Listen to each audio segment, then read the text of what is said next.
The cockpit smelled of ozone and stale coffee. Ascent Captain Eva Valkyrie Rostova would forever associate with the razor's edge between life and death. Below her, the Afghan mountains clawed at a bruised twilight sky, their jagged peaks like broken teeth. Her A-10 Thunderbolt II, affectionately nicknamed the Warthog, felt like an extension of her own body, a 30,000-pound beast of titanium and fury, built around the most terrifying gun ever mounted on an airplane. The GAU-8 Avenger, a 7-barreled cannon that spit out 30mm, armor-piercing shells at a rate of 70 per second. It didn't just fire, it roared, a sound the enemy had learned to call the Devil's Cross. Tonight, the devil was coming for someone, Valkyrie. "This is Phantom 1, a voice crackled in her headset, tight with strain. "We are pinned. I repeat, pinned down.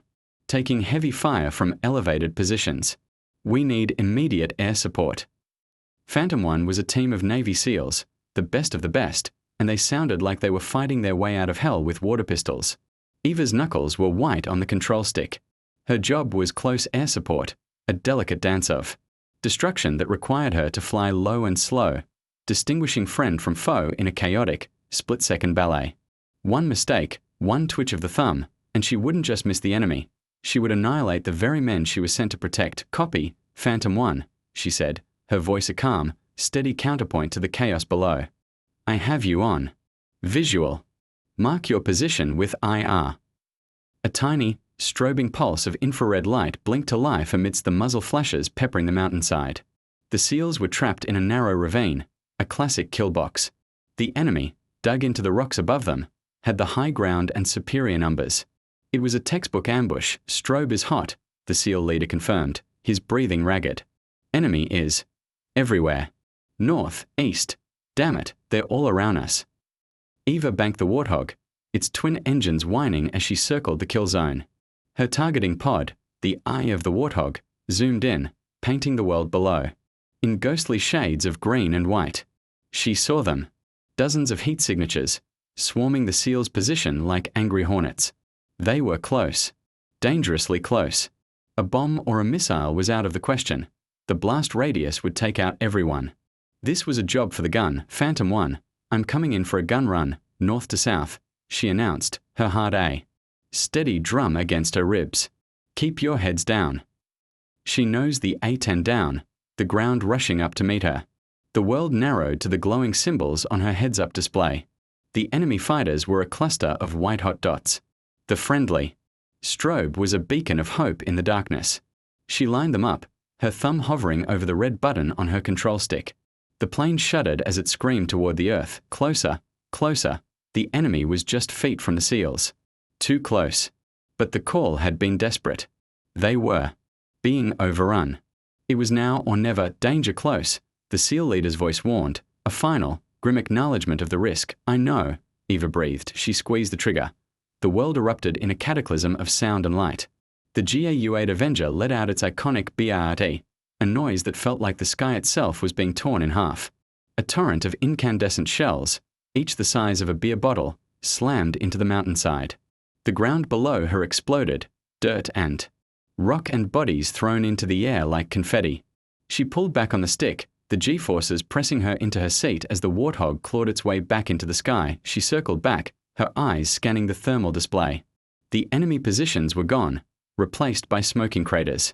The muzzle flashes had ceased. "Phantom 1, report status," she said, her voice betraying none of the adrenaline coursing through her veins. Silence for a heart-stopping second. There was nothing but the hiss of the radio. Had she been too late? Had she been too close? The thought was a cold spike of dread in her gut. Then, a cough. A gasp. Solid hit. Valkyrie. Solid. Hit. "You got M. You got all of M." The voice was filled with a raw, breathless awe. "I don't know how you did that. I've never seen a run that close." Eva let out a slow, controlled breath. "Just doing my job, Phantom 1. Now, let's get you home." But as she looked at the carnage below, a new heat signature flickered to life on her screen. It wasn't a person. It was bigger. And it was moving fast, emerging from a hidden cave mouth the initial sweep had missed. It was a vehicle, heavily armored, with a large cannon mounted on top. a mobile anti-aircraft gun, and it was aiming right at her. The journey to that cockpit had been a war in itself, fought not in the mountains of Afghanistan, but in the sterile hallways and sun-baked training grounds of the United States Air Force. Eva Rostova wasn't what anyone expected a warthog pilot to be. She wasn't a man, for starters, a fact that seemed to be a constant source of irritation to many of her colleagues and superiors. She was small-framed, with sharp, intelligent eyes that missed nothing and a quiet intensity that was often mistaken for aloofness. She'd grown up in a small town in rural Pennsylvania, the daughter of a steelworker who had taught her how to fix engines before she could properly ride a bike. Her father, a man of few words, had instilled in her a simple, unshakable belief: a job worth doing was a job worth doing right. And from the moment she saw an A-10 Thunderbolt perform a flyover at an airshow, she knew what job she wanted to do. The plane was like her, not sleek or pretty, but brutally effective. It was built to be a shield, to protect the soldiers on the ground. It was a guardian angel with a cannon. But the path to becoming that angel was paved with condescension. Her flight instructor at Laughlin Air Force Base, a grizzled veteran named Colonel Bulldog McMahon, had made his skepticism clear from day one. He was a product of a different era, a time when cockpits were exclusively male domains. He saw Eva's presence as a symptom of a softening military, a political concession rather than a strategic asset. The warthog is a beast, Rostova. He'd grumbled during one of their first briefings, not even bothering to look at her directly. It's not a fighter jet. You don't finesse it. You manhandle it. It takes a certain kind of pilot, a certain kind of grit. The implication was clear. Grit you don't have, she never argued. She never complained. She simply worked. She spent twice as long in the simulators, memorizing every switch, every emergency procedure, until the cockpit felt more familiar than her own bedroom. She studied tactics until she could predict enemy movements in her sleep. She pushed her body in physical training until she could withstand G-forces that made bigger men black out. Her classmates, a squadron of cocky, swaggering young men, gave her the call sign Valkyrie. It was meant as a joke, a sarcastic nod to the mythological female warriors. They saw her as a pretty, fragile thing playing dress-up in a flight suit. They'd snicker in the mess hall, making bets on how long it would take for her to wash out. The ultimate insult came during their final live-fire exercise in the Nevada desert. The scenario was complex. A convoy of friendly ground troops was pinned down by insurgents with a captured T-72 tank. The mission required precision, timing, and raw nerve. It was the kind of mission the A-10 was born for. Eva was slated to fly lead. But at the last minute, McMahon pulled her from the roster. "I'm putting Miller in the lead spot," he'd said, gesturing to a lanky, overconfident pilot who had spent most of his training trying to impress Eva with bad jokes. "I need someone I can count on to be aggressive, to get the job done." He'd said it in front of the entire squadron. The humiliation was a physical blow. She stood there, helmet in hand, as Miller shot her a smug, pitying look. She didn't say a word. She just nodded, her jaw tight, and stepped aside. She watched the exercise from the control tower, her heart a cold, hard knot in her chest. Miller went in too fast, too high. He was showing off. He fired a Maverick missile, a powerful but expensive weapon, at the tank.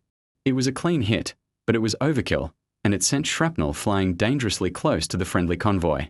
He'd completed the mission, but it was sloppy. Reckless later, in the debrief, McMahon praised Miller for his decisive action. He didn't even look at Eva. It was as if she didn't exist. That was the moment the fire was truly lit. It wasn't about proving them wrong anymore. It was about being so undeniably good that they could never ignore her again. It was about proving to herself that her father's words were true. A job worth doing is a job worth doing right, and her job was to protect the soldiers on the ground. No matter who they were. No matter what anyone else thought of her. Now, years later, that same fire burned in her chest as the anti-aircraft gun locked onto her plane. A shrill, piercing alarm filled the cockpit. A red light flashed on her console. Missile launch. She was flying low and slow, the perfect target. The Warthog was tough, a flying tank, but a direct hit from a modern surface-to-air missile would be catastrophic. "Valkyrie, you've got a bandit on your 6, the SEAL leader yelled. "Brake! Brake!" Instinct took over. Eva slammed the throttle forward and threw the stick hard to the right, pulling the A-10 into a gut-wrenching turn. She deployed. Flares, brilliant bursts of magnesium designed to fool the missile's heat-seeking guidance system. The sky behind her lit up with a shower of incandescent sparks. She craned her neck, trying to catch a glimpse of the incoming threat. She saw it. A thin trail of white smoke, corkscrewing through the air, closing the distance with terrifying speed. The flares weren't working. It was a newer generation missile, one that could distinguish between the heat of her engines and the decoys .it was going to hit. The missile was just seconds from impact. The alarm in the cockpit was a constant, screaming banshee. There was no more time to evade, no more tricks to deploy. This was it. She could hear the SEALs shouting in her ear, their voices a frantic, useless chorus. She closed her eyes for a fraction of a second, a single, clear thought cutting through the noise. I am not dying here. With a surge of pure, defiant adrenaline, she did the one thing the enemy would never expect. The one thing her training manuals explicitly warned against. Instead of trying to outrun the missile, she turned back towards it. She nosed the Warthog down, directly into the path of the oncoming projectile, and opened fire. She wasn't aiming for the missile itself. That would be impossible. She was aiming for the ground directly in front of the mobile launcher. The GAU-8 roared to life again. A final, desperate act of defiance. A wall of 30mm shells hammered the rocky terrain, kicking up a massive cloud of dust, rock, and superheated gas. The missile, just feet from her plane, suddenly lost its lock. Confused by the sudden, massive thermal bloom from the ground explosions, its guidance system went haywire. It veered erratically, streaking past her cockpit with a deafening roar, close enough for her to see the rivets on its casing. It slammed into the mountainside a half-mile away, a harmless, brilliant flash in the darkness. Eva pulled the Warthog up, her body screaming in protest against the G-forces. She was alive. Shaken, but alive. Valkyrie, what the hell was that? The SEAL leader asked, his voice a mixture of shock and disbelief. Improvising, Eva gasped, her lungs burning, but her relief was short-lived. A new warning lit up her console. It wasn't a missile lock this time. It was a system failure notification. Multiple failures. The violent maneuver, pushing the A-10 far beyond its operational limits, had taken a toll. Her primary hydraulic system was failing. Her navigation was flickering. And her left engine was sputtering, trailing a thin line of black smoke. She was flying a crippled bird, deep in enemy territory, with miles of hostile mountains between her and the safety of Bagram Airfield. The ground crew had always joked that the A-10 was so ugly, the ground repelled it. Tonight, that ugly angel was threatening to fall from the sky. And what she didn't know was that the anti-aircraft gun was just the beginning. The enemy had been waiting for her, and they had a trap she was flying right into. The flight back to Bagram was a wrestling match. Every gust of wind threatened to send the wounded Warthog into an unrecoverable spin. Eva fought the controls, her muscles aching, her focus narrowed to a single point, keeping the nose of the plane level. The left engine had flamed out completely, forcing her to rely on the right one, creating a dangerous thrust imbalance. The hydraulic failure meant she was flying on manual reversion, a backup system that made maneuvering the heavy aircraft feel like trying to steer a freight train with a piece of string. She nursed the plane through the mountain passes, flying by sight and instinct as a navigation system blinked in and out of existence. The radio chatter from Bagram was a distant, tinny buzz, a voice from a world she was no longer a part of. Out here, in the dark, with a broken plane, she was utterly alone. When the lights of the airfield finally appeared on the horizon, a wave of relief so profound it was almost painful washed over her. But the fight wasn't over. Landing a crippled A-10, especially with a crosswind, was a notoriously difficult procedure. She declared an in-flight emergency, and the runway was cleared. Fire trucks and ambulances, their lights flashing like angry red eyes, scrambled into position. She brought the plane in low and slow, her touch on the controls as delicate as a surgeon's. The landing gear came down with a sickening clunk, but the indicator light for the left wheel stayed dark. It was stuck. She'd have to land on 2 wheels and the nose gear, hoping the plane didn't cartwheel down the runway and explode. Valkyrie, be advised, your left main gear appears to be retracted, the tower controller said, his voice professionally calm, but Eva could hear the tension underneath. Copy that, tower, she replied, her own voice a low, steady murmur. I'm aware. Coming in anyway. She said a silent prayer to her father, the steelworker, who had taught her that even the most broken machine could be coaxed into working if you understood it well enough. She knew this plane. She knew its groans, its shudders, its every flaw. And strength. She eased it down, the right wheel touching the tarmac first, then the nose. The plane lurched violently to the left, the wingtips scraping against the asphalt with a horrific screech of tearing metal. Sparks flew, a brilliant, terrifying rooster tail in the darkness. She fought the rudder, keeping the plane straight, bleeding off speed until the wounded beast finally, reluctantly, slowed to a stop. For a moment, there was silence. Then, the sound of fire sirens rushing towards her. She had made it. She was down. She was alive. As the ground crew helped her out of the cockpit, she was met not with cheers or congratulations, but with the thunderous expression of Colonel McMahon. He had been in the tower, watching the whole thing. He stormed across the tarmac, his face a mask of fury. "Rostova, what in the hell do you think you were doing?" he bellowed, his voice echoing across the flight line. Eva, exhausted and still trembling with adrenaline, stood her ground. "My job, sir. I was providing close air support for a team under fire." "Your job?" he sneered, jabbing a finger at her crippled A-10. "Your job is to bring back government property in one piece. You pushed that aircraft to its breaking point and beyond. You flew recklessly. You ignored established protocols. That maneuver you pulled to dodge that missile, that was a stunt.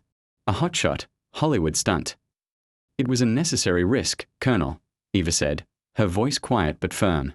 "The flares weren't working. It was the only way to survive." "The only way?" McMahon laughed, a harsh, barking sound. "Or the only way to get your name in the papers? To be a hero?" He leaned in closer, his voice dropping to a venomous whisper. "I've had my eye on you since training, Rostova. I know your type. You think the rules don't apply to you. You think you're special." Before Eva could respond, a jeep pulled up, and the commander of the SEAL team, Phantom 1, jumped out. He was tall, broad-shouldered, and his face was still smudged with camouflage paint. He walked straight past McMahon and stood in front of Eva. He looked at her for a long moment, his eyes filled with a weary, profound gratitude. "Captain Rostova," he said, his voice rough with emotion. He extended a hand. "I'm Lieutenant Commander Thorne. My men and I, we owe you our lives. That was the finest piece of flying I have ever witnessed." Eva shook his hand, a flicker of warmth cutting through the cold fury of McMahon's tirade. "Just doing my job, Commander." Thorne turned to McMahon, his expression hardening. "Colonel, with all due respect, your pilot just saved 6 of my men from certain death.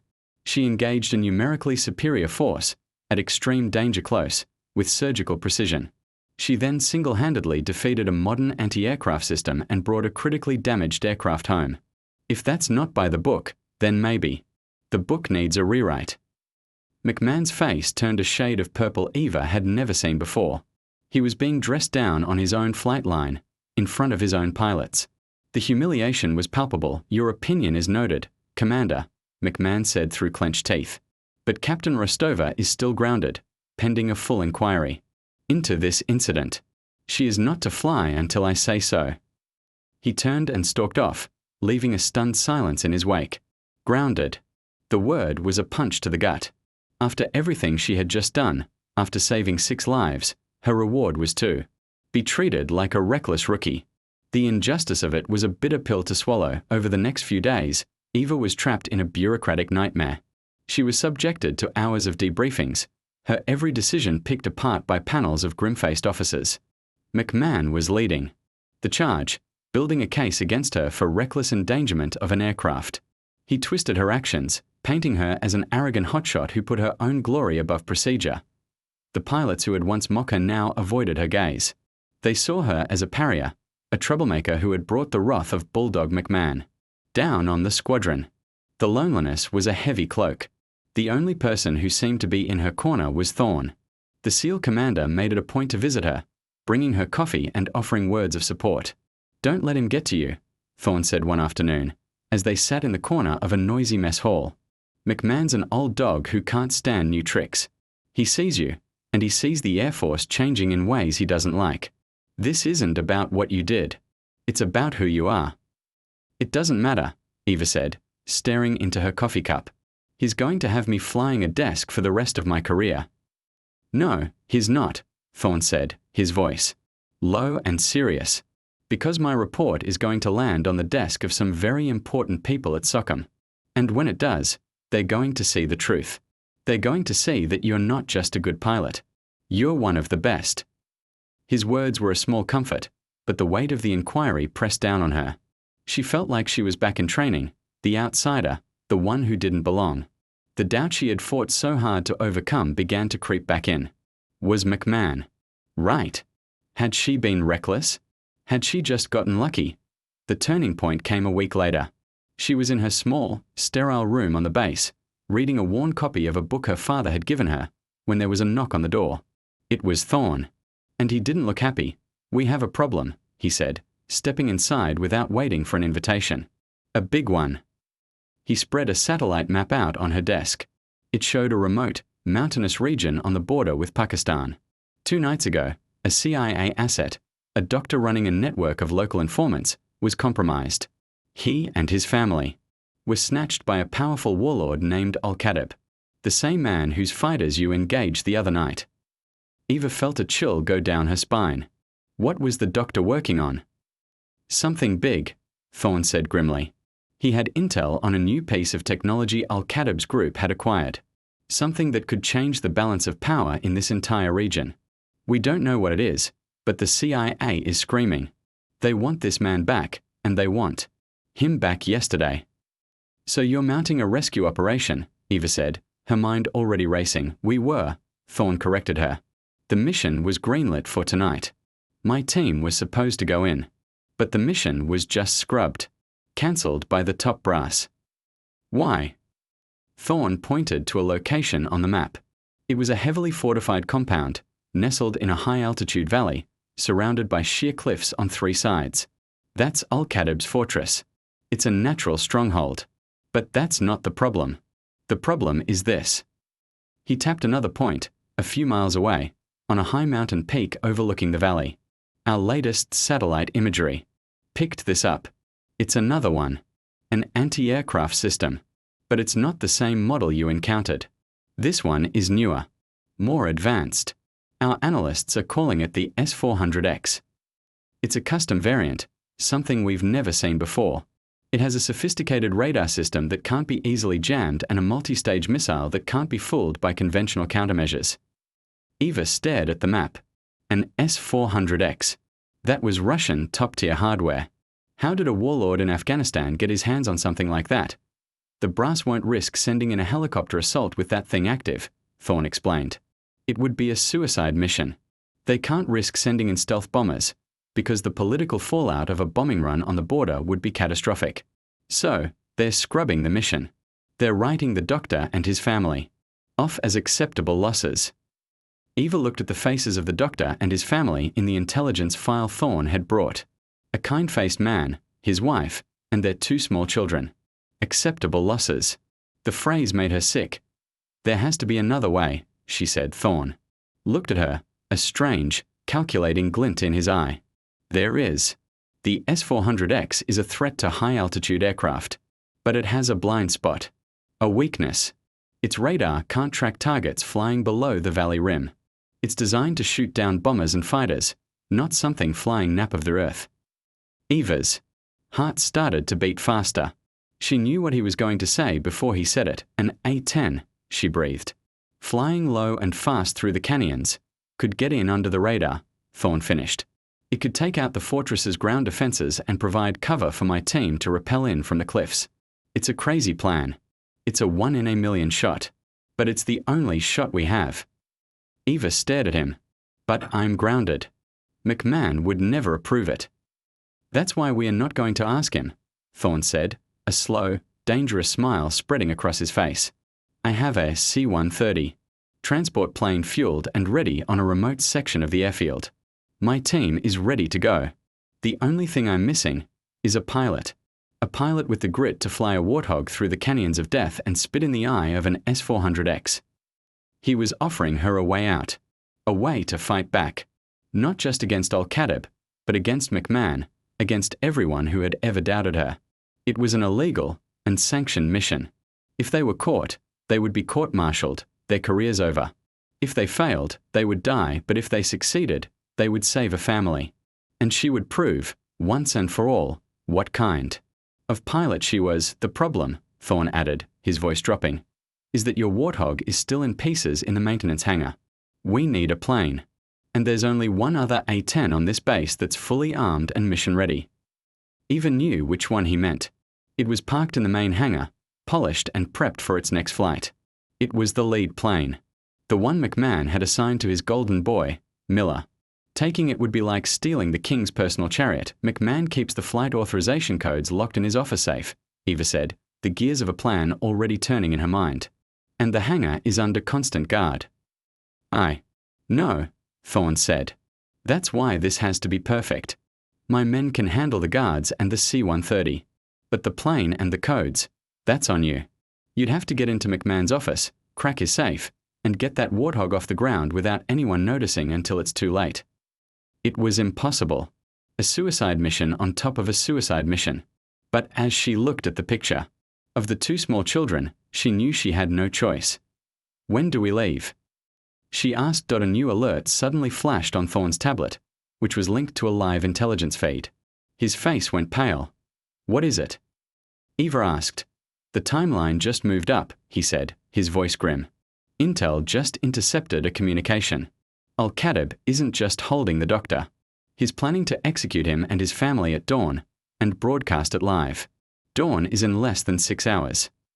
The room suddenly felt very small. 6 hours. To plan and execute an impossible mission, deep in enemy territory, against an unseen, technologically superior foe. There's more, Thorne said, his eyes wide with a new kind of horror as he read the decrypted message. The technology. The doctor had intel on. It's the S-400X. He wasn't just reporting on it. He found its weakness. A hidden software backdoor, a kill switch. The information is on a drive he hid in his compound. That's why Al-Khatib is so desperate to make him talk before dawn. The stakes had just been raised to an impossible new level. It wasn't just a rescue mission anymore. It was a race to acquire a weapon that could neutralize the most advanced air defense system in the region. But as Eva looked at the schematic of the base, a cold dread washed over her. McMahon's office was located right next to the main command center, the nerve center of the entire airfield. It was the most secure building on the base. And tonight, of all nights, a high-level delegation was visiting, meaning security would be doubled. Getting in and out without being seen seemed utterly impossible. The sound of a patrol starting its rounds just outside her window underscored the point. They were trapped before they even began. The air in McMahon's office was stale, thick with the smell of old paper and bitter coffee. Eva moved like a ghost, a shadow in the sliver of moonlight filtering through the blinds. Every creak of the floorboards sounded like a gunshot in the silent building. Thorne's men had successfully created a diversion, a supposed fuel leak, on the far side of the base, drawing the extra patrols away from the command center. But it was a temporary reprieve. They had minutes, at best. The safe was exactly where Thorne's intel said it would be, tucked behind a framed photo of McMahon shaking hands with a 4-star general. It was an old, dial combination model. Eva knelt before it, her fingers tracing the cold steel. She had spent countless hours in her youth watching her father crack similar safes at the steel mill, forgotten relics left behind in abandoned offices. He'd taught her the feel of it, the subtle click of the tumblers falling into place. Every machine has a secret language, he used to say.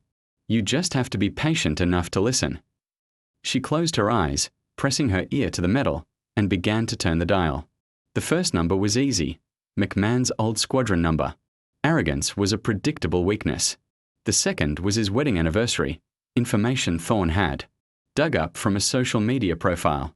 The third, nothing. She ran through the usual combinations, birthdays, addresses, service dates. The tumblers remained stubbornly silent. Her radio crackled softly. Valkyrie, status. Thorne's voice was a tense whisper. The diversion won't hold them forever. I'm working on it, she whispered back, sweat beading on her forehead. Time was slipping away. She thought of the family, of the approaching dawn. She thought of McMahon's smug, condescending face. What was important to him? What did he value above all else? And then it hit her. It wasn't a number. It was a word. A name. She pictured his office, the awards on the wall, the model airplanes. On his desk, There was one plane he revered above all others, the one he flew in his glory days, the F-4 Phantom. She translated the letters to numbers on the dial. Pound, click. The final tumbler fell into place. The sound was the most beautiful thing she had ever heard. She pulled the heavy door open. Inside, nestled amongst classified files, was a small, unassuming keycard and a slip of paper with the flight authorization codes. She grabbed them and was about to close the safe when something else caught her eye. It was a file, thinner than the others, with a single, ominous label, Project Chimera. Her curiosity got the better of her. She pulled it out. Inside were technical schematics and field reports for a new type of drone. It was small, stealthy, and designed to look exactly like an American-made Predator drone on radar. But it wasn't American. The components were a bizarre mix of Russian and Chinese technology, with proprietary software she didn't recognize. The most disturbing part was a memo, signed by McMahon himself, authorizing the field testing of this drone in a remote, mountainous sector of Afghanistan. The same sector where the SEALs had been ambushed. A cold, sickening realization washed over her. The ambush hadn't been random. The enemy had known the SEALs were coming. They had been fed intelligence. And the mobile anti-aircraft gun, it had appeared just as she arrived, almost as if it had been waiting for her. Could it be possible? Was McMahon a traitor? No, that didn't make sense. McMahon was a patriot, a decorated officer. But he was also arrogant and ambitious. The file spoke of Project Chimera as a next-generation warfighting tool, a way to gain an edge. Perhaps he was running an unsanctioned, off-the-books operation to test this new technology, using Thorne's team as bait without their knowledge. He would risk their lives to prove his project was viable. It was a monstrous thought, but it fit his personality perfectly. He saw soldiers as pieces on a chessboard. Valkyrie, they're coming back. Thorne's voice snapped her out of her trance. You need to get out of there now. She shoved the file into her flight suit, grabbed the codes, and slipped out of the office, melting back into the shadows just as the footsteps of the returning patrol echoed down the hall. The hangar was a cathedral of steel and silence. Miller's A-10 stood in the center of the floor, a slumbering giant. Two of Thorne's men, dressed in maintenance crew uniforms, were already there, having disabled the security cameras and neutralized the guards with a quiet efficiency that was both terrifying and reassuring. Eva climbed into the cockpit. It was identical to her own, yet it felt alien. It smelled of Miller's cheap cologne. She inserted the keycard and began the pre-flight sequence, her fingers flying across the console. The systems flickered to life, the cockpit bathing her.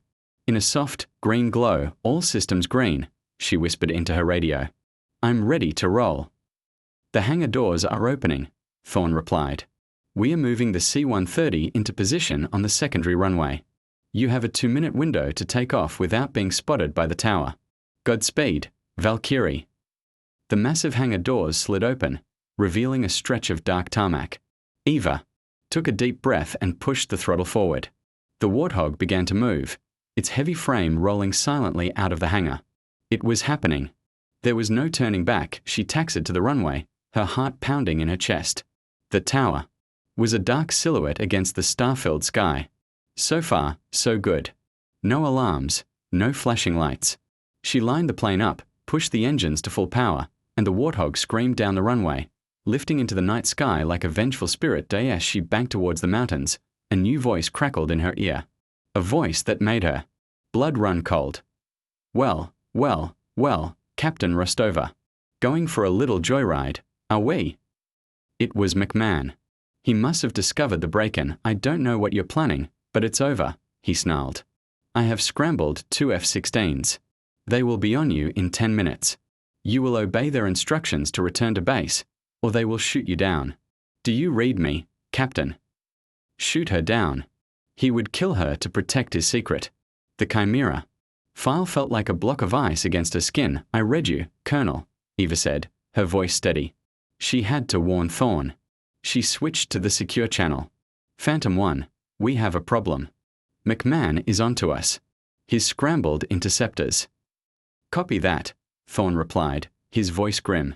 How much time do we have? Less than 10 minutes. A heavy silence hung in the air. 10 minutes. They would barely be in the foothills by then. The F-16s were faster, more agile. In a dogfight, her Warthog would be a sitting duck. Their mission was over before it had even begun. There's no way to outrun them, Eva said, the bitter taste of failure in her mouth. We don't have to outrun them, Thorne said after a long pause. We just have to hide from them. Get into the canyons. Now. Fly as low as you can. Use the terrain to mask your heat signature. It's our only chance. It was a desperate gamble. Flying a heavy, non-maneuverable plane at high speed through narrow, winding canyons in the dark was suicide. But it was the only play they had left. On my way, Eva said, pushing the nose of the A-10 down. The ground rushed up to meet her. She entered the first canyon, the rock walls a blur on either side of her cockpit.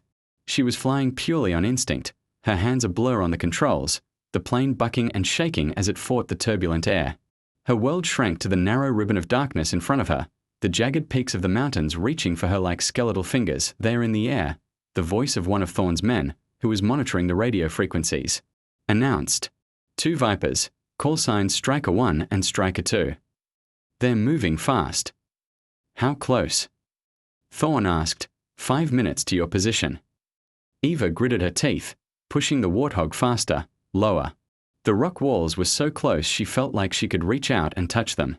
A single mistake, a moment's hesitation, and she would be a fiery smear on the side of a mountain. Strikers are closing, the radio operator said. They're starting their first radar sweep. Eva's own threat display lit up.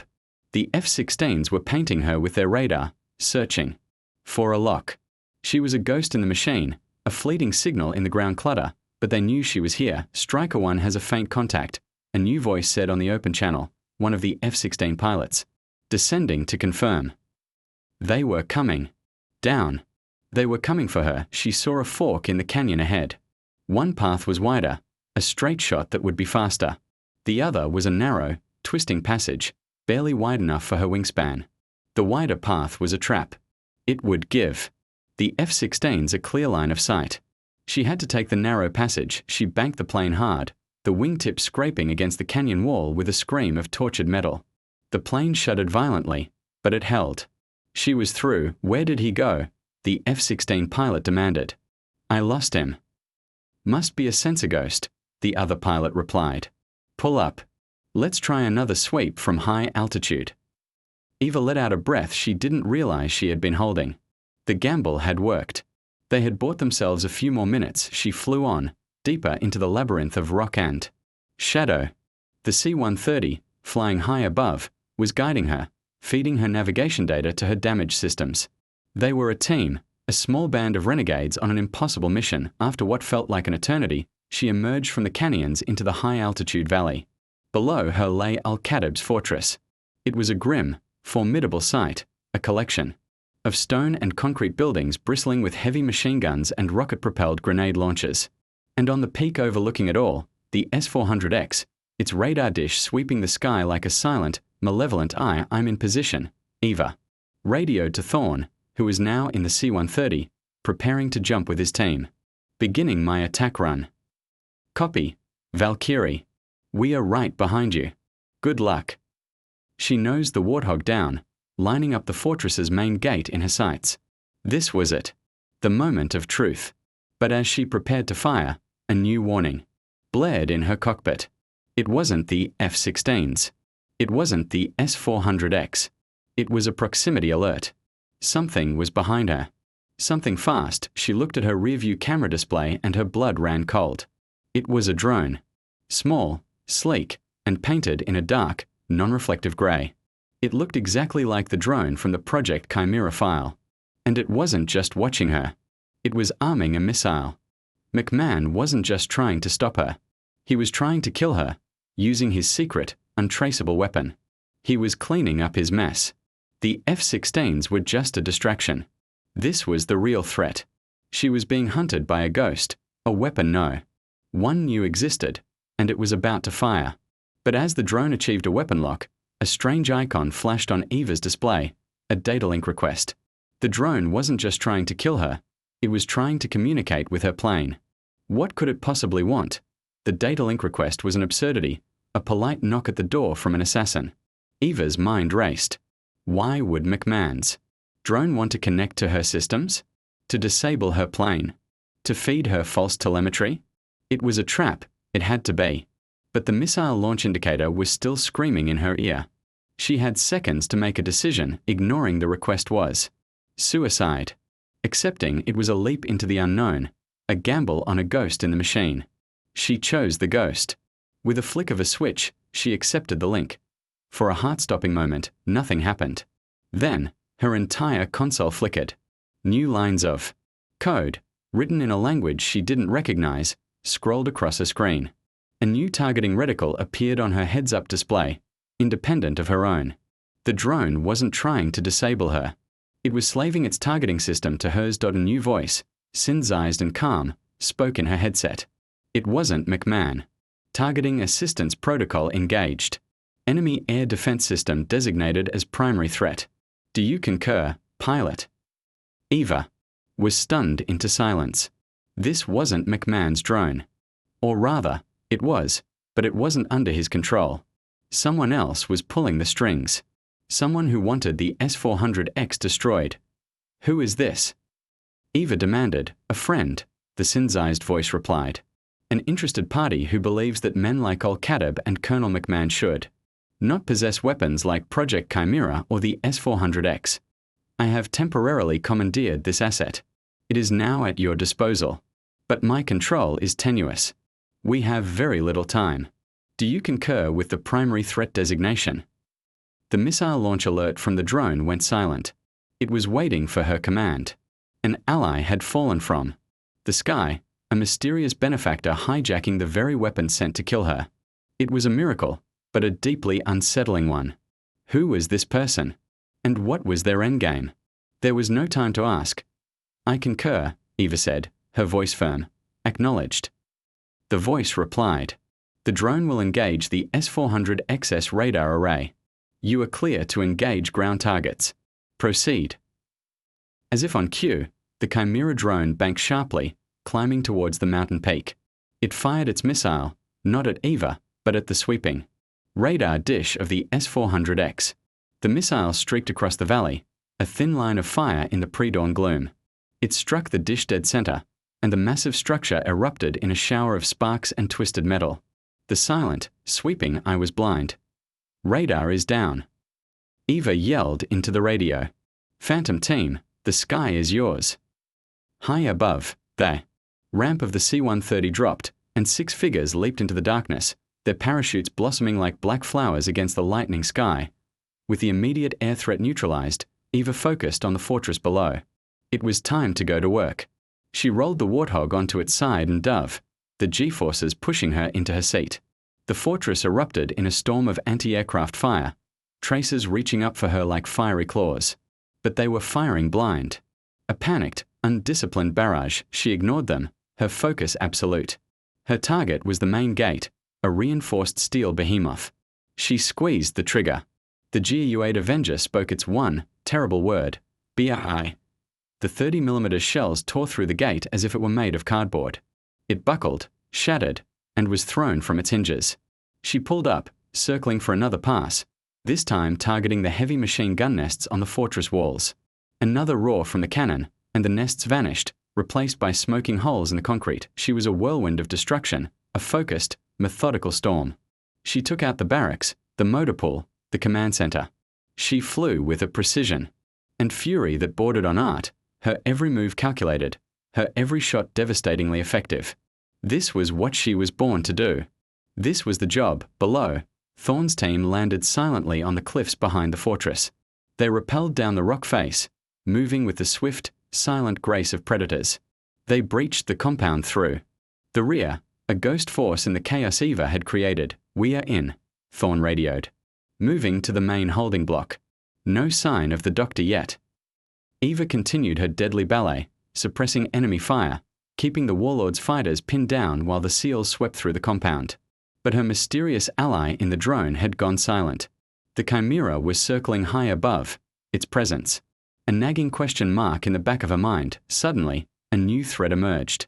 2 armored vehicles, hidden in a subterranean garage, burst into the main courtyard, their heavy cannons swiveling towards the building where the SEALs were searching. Valkyrie, we've got armor in the courtyard. Thorn yelled. We're pinned down. Eva saw them. They were too close to the building for another gun run. She'd have to use her Maverick missiles. She locked onto the first vehicle, the image appearing on her screen, a perfect green square around the target. Fox 2, she said, launching the missile. It shot from its pylon, leaving a trail of white smoke.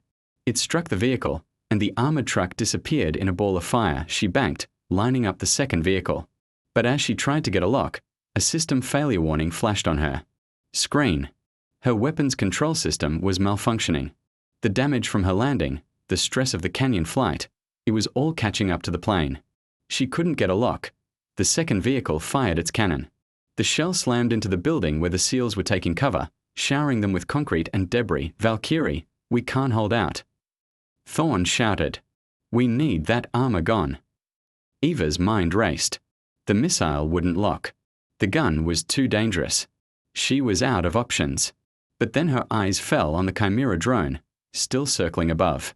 It had one missile left. My mysterious friend, she said, her voice a low plea into the open air. If you can hear me, I need your help. I can't get a lock. I need you to paint the target for me. For a tense second, there was no reply. The armored vehicle fired again. Then, the calm, synthesized voice returned. I cannot fire the missile. My control is not that precise. But I can guide yours. Launch your Maverick now. I will provide terminal guidance. It was insane. It was a procedure that didn't exist, slaving her missile to a third-party drone she didn't control. But she had no other choice. Launching now, she said, squeezing the trigger. The missile flew from its rail, dumb, unguided. It flew straight for a few seconds, then suddenly veered sharply, as if grabbed by an invisible hand. It dove towards the courtyard, a heat haze shimmering around it as it adjusted its course. It slammed into the second armored vehicle with pinpoint accuracy, blowing it to pieces. Target destroyed, the synthesized voice said. Good shooting, pilot. Before Eva could respond, Thorn's voice came over the radio, filled with triumph. We've found them. We have the doctor and his family. They are alive. We are moving to the extraction point on the North Cliff. A wave of elation washed over Eva. They had done it. They had pulled off the impossible. Copy that, Phantom 1. She said, a grin spreading across her face. I'll cover your exit. She circled the fortress, a guardian angel watching over the SEALs as they escorted the family to safety. The remaining enemy fighters were in disarray, a scattered, broken force. The battle was won, but as the C-130 appeared over the horizon to retrieve the team, a new alarm blared in Eva's cockpit. It was the F-16s. They had found her unidentified aircraft. The voice of the F-16 pilot crackled on the emergency channel, cold and professional. You are in restricted airspace. You will immediately follow me back to Bagram Airfield, or you will be fired upon. 2 F-16s appeared, bracketing her, one on each wing. They were sleek, deadly sharks, and she was a slow, wounded whale. She was out of weapons, low on fuel, and flying a plane that was barely holding together. This is Captain Eva Rostova, she replied, trying to sound official. I am on a sanctioned combat search and rescue mission. We have no record of any such mission, Captain, the pilot said. Our orders are from Colonel McMahon. Surrender your aircraft, or we will open fire. This was McMahon's endgame. He couldn't let her return. She knew about Project Chimera. She was a loose end. He would have her shot down over the mountains, and her death would be blamed on enemy fire. It was the perfect crime. I am not surrendering my aircraft, Eva said, her voice hard as steel. Then you leave me no choice, the pilot replied. Striker 2, you are cleared to engage. The F-16 on her left peeled away, then looped back, positioning itself behind her. She saw the flash as it launched an air-to-air missile. The fight wasn't over. A new, more personal battle had just begun. She was out of tricks, out of allies, and a friendly missile was screaming towards her. The last thing she heard before the missile hit was the synthesized voice of the drone controller, calm and clear in her ear. Do not worry, pilot. The Chimera has one last surprise. The Sidewinder missile closed the distance in a heartbeat. Eva's hands tightened on the control stick. Her body braced for the inevitable impact. There were no more flares, No more impossible maneuvers left to try. This was how it ended, shot. Down not by the enemy, but by her own side, a pawn in a game she never even knew she was playing.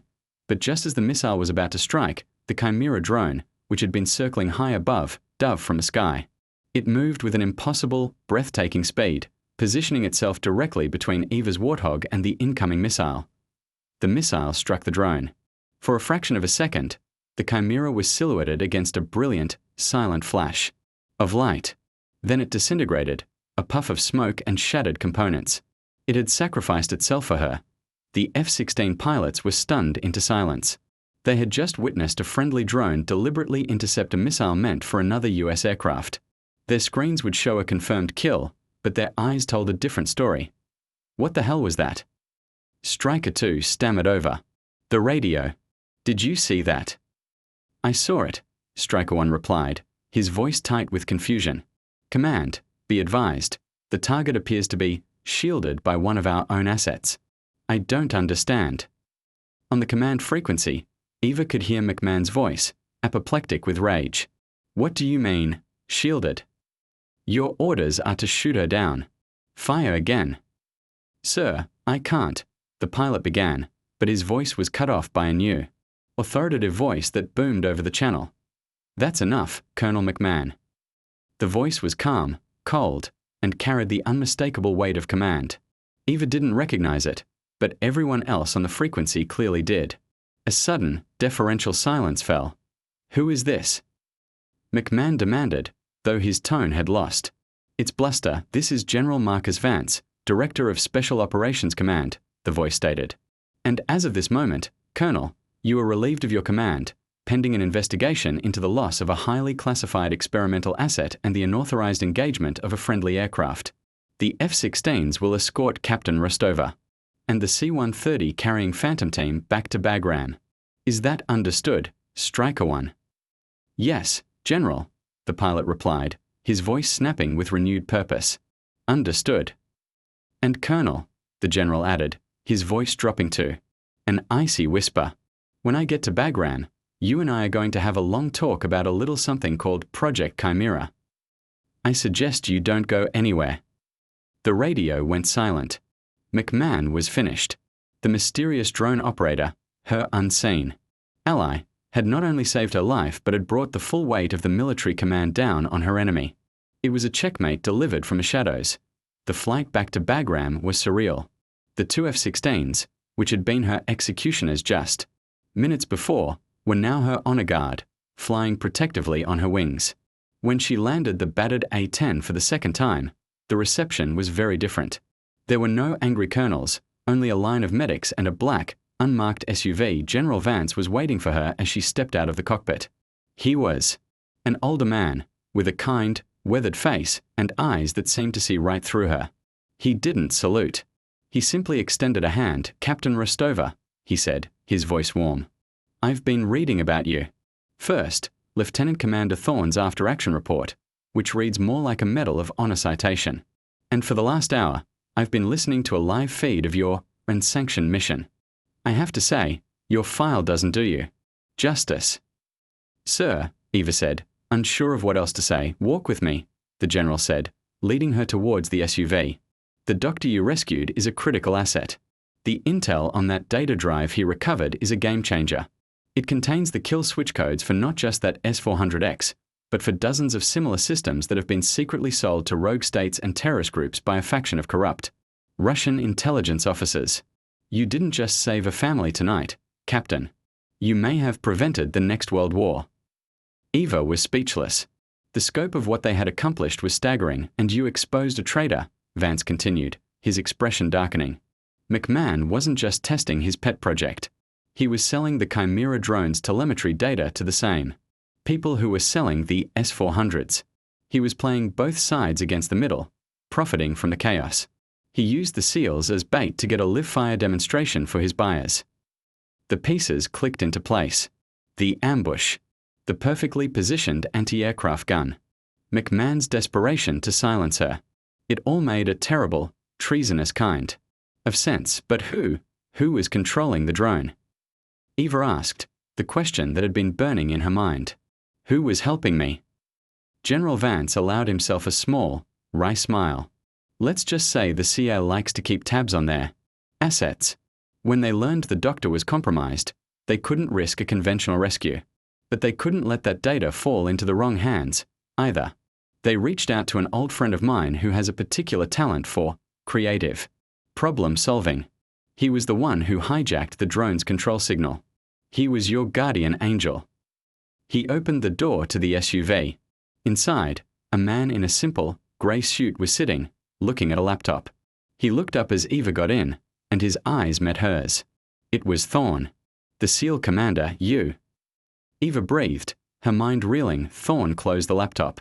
My real name isn't Thorne, he said, his voice the same calm, rough baritone she knew. But now it held a different kind of authority. And I'm not exactly a Navy SEAL. That's just a cover for my real job.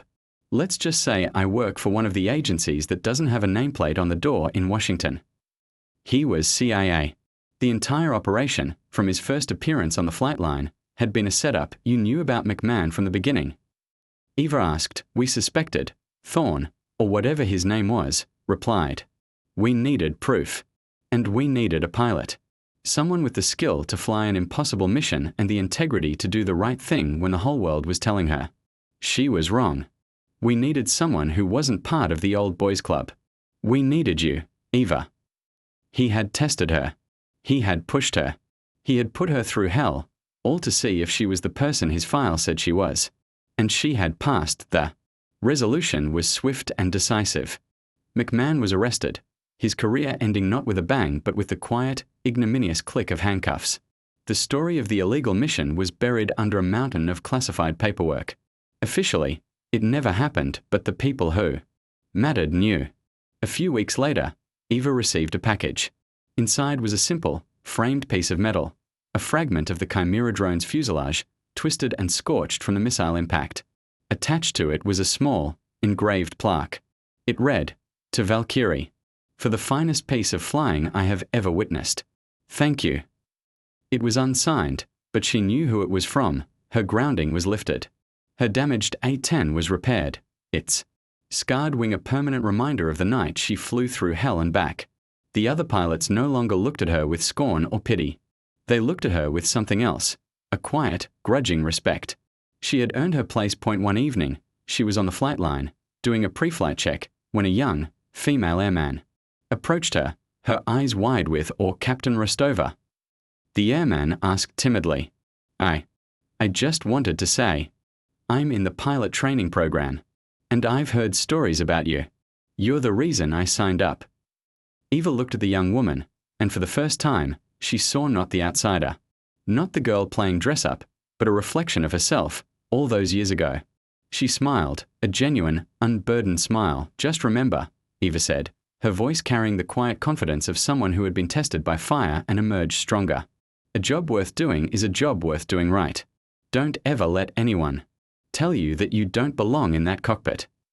As she climbed into her Warthog, the setting sun casting a long shadow across the tarmac, she felt a sense of peace. The sky was calling. There were more soldiers to protect, more battles to be fought. Her war was far from over. But she was no longer fighting to prove herself. She was fighting because it was who she was. She was Valkyrie, and her A-10 was ready to answer the call. But as she began her takeoff sequence, a single, encrypted message flashed briefly on her console from a source she couldn't trace. It contained only 2 words, "They know."